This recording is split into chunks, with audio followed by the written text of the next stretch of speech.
Hello everyone. In this video, I'll guide you through what to do when a game installation says, "Do not panic if it looks stuck" and appears frozen. This message usually shows up during heavy file extraction, and in most cases, the installer is still working in the background. First, understand that large compressed game files take time to unpack, especially on systems with slower CPUs or traditional hard drives. Even if the percentage doesn't move for several minutes, the process may still be active. Open Task Manager and check your CPU and disk usage.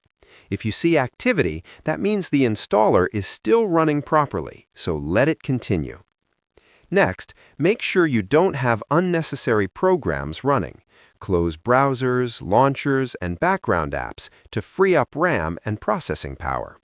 If your system has limited memory, consider enabling the installer's RAM limiter option if available. Also, temporarily disable antivirus software to prevent scanning delays during extraction. Make sure you have enough free disk space before starting the setup. Only cancel the installation if there is absolutely no CPU or disk activity for a long time.